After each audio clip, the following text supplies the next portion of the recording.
چې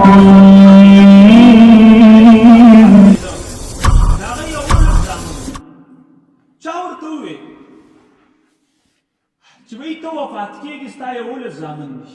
تا خپل زامنو ته نه څه عهده ورکړې نه دې ورته څه مال تا سره څه مال هم نشته ستا د زامن به څه کوي 11 زامن دي ستا دې نه مخکې چې کوم بادشاهان تېر شو کوم حکمرانان تېر شو د ټولو حکمرانانو زامنو لوی لوی جایدادونه ورته میلاو دي هر یو کس خپل اولاد ته جایدادونه ورکړي ولې بلډینګونه جوړ کړي د هغوی اولاد مزې کوي ستا 11 زامن دي تا ولې یو مرله ځمکه هم نه ده ورکړې او نه دې ورته 15 درهمه پرېښي دي دوی به څه کوي ستا 11 زامن دي هغه کېناسته به بیمارۍ په حالت کې سیده وایي که ما د خپل اولاد صحیح تربیت کړی ما خپل اولاد ته دین ښودلی د الله او د رسول احکامات او پیغاماتو نه خپل اولاد خبر کړی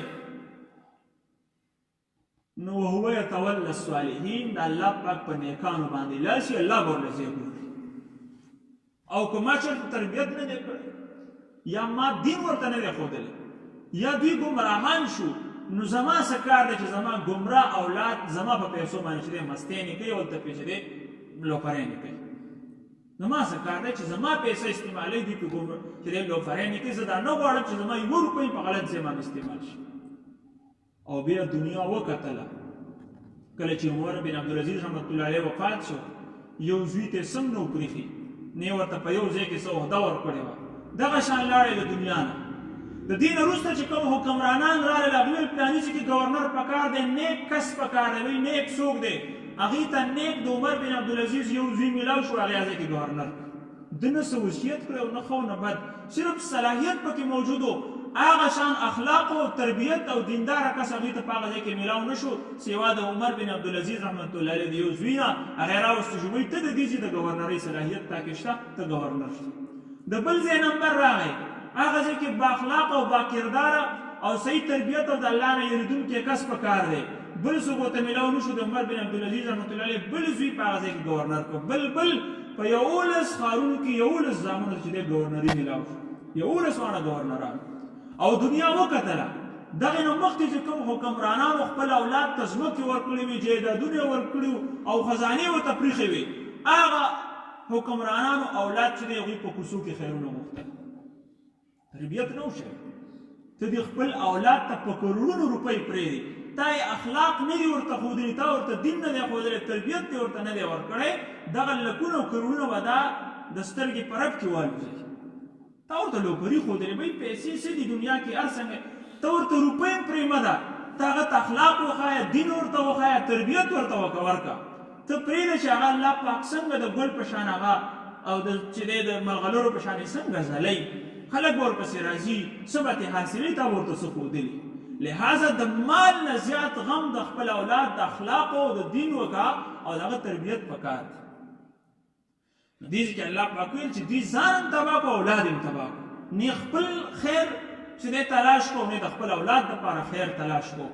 نو زموږ ذهن دا دی چې زه نن زیاتې پیسې وګټم چې سبا زما اولاد چاته رسوا نه شي ګورې که ستا اولاد ته تربیت نه وښودلی هغه ځمکه به هم خرڅه کړي کور به هم خرڅ کړي او بیا به چې دی ټوکرۍ به یې راغوستې په کوڅو باندې به ګرځي خیر به راغونډوي نو فایده خو نه شوه خو تا ورته دین اخلاق ښودلي دي نو هغه به د چا در ته الله پاک نه ودروي هغه به د چا کوڅې ته الله پاک نه ودروي هغه ته به الله پاک په عزت سره چې دی روزي ورکوي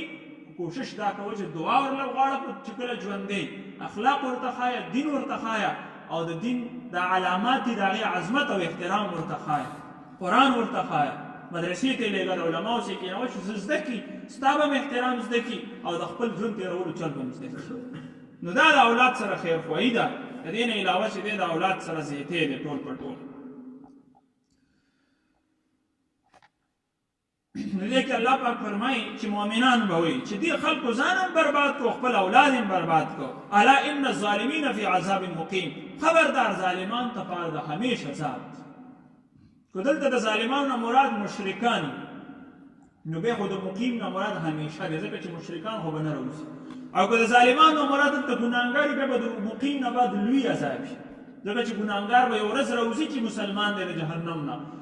نو بیا به د مقیم معنی د اوږد عذاب کړو دوك الله من قسم عذاب نوسات من نيكان من أولاد الله نيكي توفيق والنسيب ربنا آتنا في الدنيا حسنة وفي الآخرة حسنة وقنا عذاب النار ربنا فاغفر لنا ذنوبنا وكفر عنا سيئاتنا وتوفنا مع الأبرار رب ارحمهما كما ربياني صغيرا ربنا فاغفر لنا ذنوبنا وكفر عنا سيئاتنا وتوفنا مع الأبرار ربنا هب لنا من أزواجنا وذرياتنا قرة أعين واجعلنا للمتقين إماما اللهم قنا عذابك يوم تبعث عبادك اللهم اصلح لنا شأننا كله اللهم لا تكلنا إلى أنفسنا طرفة عين ولا تنزع منا صالح ما أعطيتنا وصلى الله تعالى على خير خلقه محمد وآله وصحبه أجمعين برحمته.